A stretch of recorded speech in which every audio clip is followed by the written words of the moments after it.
ஒரு சிறிய தெருவில் ஒரு நாய் இருந்தது. அதுக்கு யாரும் பெயர் வைக்கல, யாரும் அன்பாக அழைக்கல. ஒவ்வொரு நாளும் அது வீடு வீடாக சாப்பாடு தேடி திரிந்தது. மழை வந்தாலும் வெயில் எரித்தாலும் அது அமைதியா இருந்தது. ஒரு நாள் ஒரு சிறிய பையன் அதுக்கு ரொட்டி கொடுத்தான். அந்த நாள் முதல் அந்த நாய் அவனை தினமும் பள்ளிக்கு போகும் வரை பின்தொடர்ந்தது. ஆனா ஒரு நாள் அந்த பையன் வேற ஊருக்கு போயிட்டான். நாய் அந்த ஒரே இடத்துல தினமும் காத்திருந்தது. நாள்கள் போனாலும் அவன் வரல. மக்கள் அதை ஒரு சாதாரண நாய்னு பார்த்தாங்க. ஆனா அது மட்டும் ஒரு இதயத்தோட ஒருத்தனுக்காக காத்திருந்தது. இன்னும் அது அந்த ரோட்டோரம் உட்கார்ந்து காத்திருக்குது. ஒரு நாள் அவன் திரும்பி வருவான் என்ற நம்பிக்கையோடு. அன்பு கொடுத்தவங்க மறந்தாலும் அன்பு வாங்கின இதயம் ஒருபோதும் மறக்காது. அதே தெரு, அதே இடம். நாய் இன்னும் தினமும் யாரோ வருவார்களா என்று காத்திருந்தது. நாள்கள் மாதங்களாக மாறின. அதன் கண்களில் இருந்த நம்பிக்கை மட்டும் மாறவில்லை. ஒரு நாள் ஒரு கார் அந்த தெருவில் நின்றது. அதிலிருந்து ஒரு இளைஞன் இறங்கினார். அவன் சுற்றி பார்த்தான். பழைய நினைவுகள் மனசில் ஓடியது. அந்த நாய் தூரத்திலிருந்து அவனை பார்த்தது. சில நொடிகள் அமைதி. அடுத்த நொடியில் அது வேகமாக ஓடத் தொடங்கியது. அவன் கையை தொட்டதும் நாய் மகிழ்ச்சியில் குதித்து குதித்து அழுதது போல இருந்தது. நீ இன்னும் என்ன நினைச்சுக்கிட்டு இருந்தியா? அந்த நாள் முதல் அவன் அந்த நாயை தனியாக விடவில்லை. வீட்டுக்கு கூட்டிக் கொண்டு போய் பெயர் வச்சான், நம்பிக்கை. இப்போ அது தெருநாய் இல்ல, ஒரு குடும்பத்தின் அன்பான உறுப்பினர்.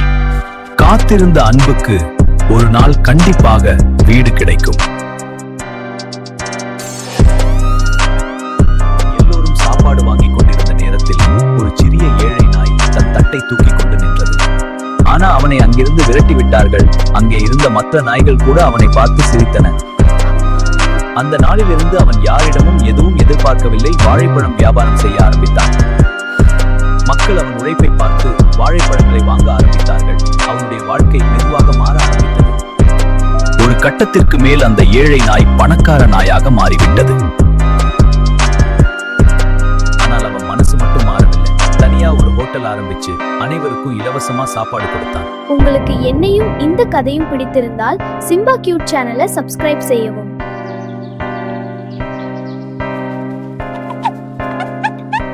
எனக்கு எப்படி அந்த வாழைப்பழம் கிடைச்சது? கரெக்டா கமெண்ட்ல சொல்லுங்க பாப்போம். ஒரு மழை இரவில் பசி கொண்டு நடுங்கிக் கொண்டிருந்தது ஒரு சிறிய ஏழை நாய்.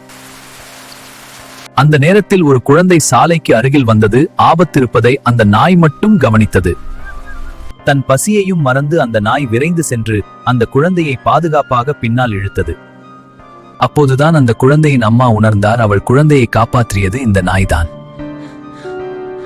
அந்த நாளிலிருந்து அந்த நாய் தனியாக இல்லை, அது ஒரு குடும்பத்தின் ஒரு பகுதியாகியது. பசி இருந்தாலும் அவ மனசு பெரியது. உங்களுக்கு என்னையும் இந்த கதையும் பிடித்திருந்தால் சிம்பா கியூட் சேனலை சப்ஸ்கிரைப் செய்யவும். இந்த மாதிரி உங்களிடமும் கற்பனை கதை இருந்தா அதை கமெண்ட் செய்யவும். நான் அதுக்கு உயிர் கொடுக்கிறேன். அம்மா இல்லாம அந்த குட்டி நாய் இரவு முழுவதும் அழுதது. ஒரு காலத்தில் அம்மா அவனை தழுவி அன்பால் காத்தாள். அந்த இரவு நிலவொளியில் அம்மாவின் ஆன்மா தோன்றியது. கண்ணா, நான் எப்போதும் உன்னுடன் இருப்பேன் என்று ஆசீர்வதித்தாள். அந்த வார்த்தைகள் அவனுக்கு துணிவாக மாறின. அவன் மட்டுமில்ல, மற்றவர்களுக்கும் உதவ ஆரம்பித்தான். அம்மா கண்களுக்கு தெரியாமல் போயிருக்கலாம், ஆனால் அவள் ஆசீர்வாதம் அவனை ஒருபோதும் விட்டு போகவில்லை. உங்களுக்கு என்னையும் இந்த கதையும் பிடித்திருந்தால் சிம்பா கியூட் சேனலை சப்ஸ்கிரைப் செய்யவும். இந்த மாதிரி உங்களிடமும் கற்பனை கதை இருந்தா அதை கமெண்ட் செய்யவும். நான் அதுக்கு உயிர் கொடுக்கிறேன். அவளுக்கு உலகம் இருட்டாக இருந்தது, ஆனால் மனசு மட்டும் ஒளியாயிருந்தது. அந்த நேரத்தில் ஒரு ஏழை நாய் அவளின் அருகில் வந்தது. அவள் கண்களால் பார்க்கவில்லை, ஆனால் மனதால் உணர்ந்தாள். அது அன்பு என்று. அந்த நாளிலிருந்து அவன் அவளின் கண்களாக மாறிவிட்டான். ஒரு கணத்தில் அவளின் உயிர் ஆபத்தில் விழுந்தது. ஆனால் அவன் யோசிக்கவே இல்லை. தன் உயிரை கூட பொருட்படுத்தாமல் அவளை தள்ளி காப்பாற்றினான்.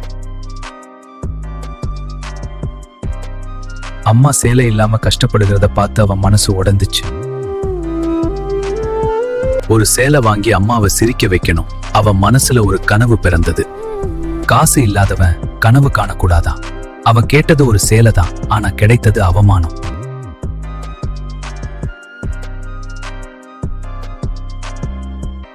அவன் முடிவு செய்தான், திருட மாட்டேன், உழைத்து வாங்குவேன்.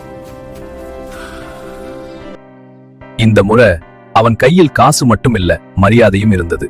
அவன் திரும்பி வந்தான் அம்மாவோட சேர்ந்து. அம்மா, இது திருடின சேலை இல்ல, உன் மகன் உழைத்து சம்பாதிச்ச சேலை. இப்போ நான் ஏழை இல்ல. பசி கொண்டு ஒரு குட்டி நாய் கோவில் வாசலில் உட்கார்ந்தது. அனைவரும் இறைவனை வேண்டினர். ஆனால் அவன் பசியை யாரும் கவனிக்கவில்லை. சக்தி இல்லாமல் அவன் அமைதியாக கண்களை மூடியது. அந்த நேரத்தில் சிவனின் கருணை அங்கே இறங்கியது. அதே நேரத்தில் ஒரு மனிதன் அவனை கவனித்தார். அவன் உயிர் திரும்பியது. கருணை மனிதரின் கைகளில் வந்தது. இறைவன் நேரடியாக வரமாட்டான், ஆனால் அவன் கருணை ஒருபோதும் தாமதிக்காது.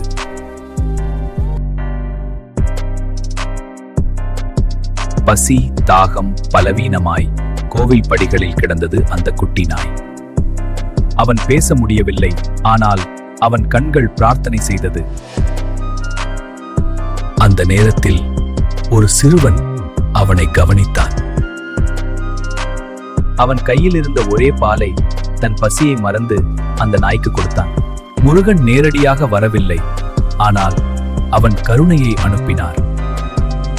அன்புதான் இறைவனின் உண்மையான வடிவம். இறைவன் சில நேரங்களில் அவன் கருணையை மனிதர்களின் இதயத்தில் அனுப்புகிறார். உங்களுக்கு முருகனை பிடிக்கும் என்றால் இந்த சேனலை சப்ஸ்கிரைப் செய்யுங்கள். நான் ஒரு நாய் தான், ஆனா என் காதல் மட்டும் மனிதர்களை விட உண்மையானது. நீங்கள் எல்லாரும் என்னை மறந்தாலும் நான் உங்களை ஒருபோதும் மறக்க மாட்டேன். ஒரு சிறிய அன்பு ஒரு தடவை என் தலையில் கை வைத்தால் அதுவே எனக்கு உலகமே. நான் பேச முடியாது, ஆனா என் கண்கள் தினமும் உங்கள்கிட்ட காதல சொல்லுது. என்னை வாங்காதீர்கள், அன்பாக ஏற்றுக்கொள்ளுங்கள். நான் உங்கள் குடும்பமாக வருகிறேன்.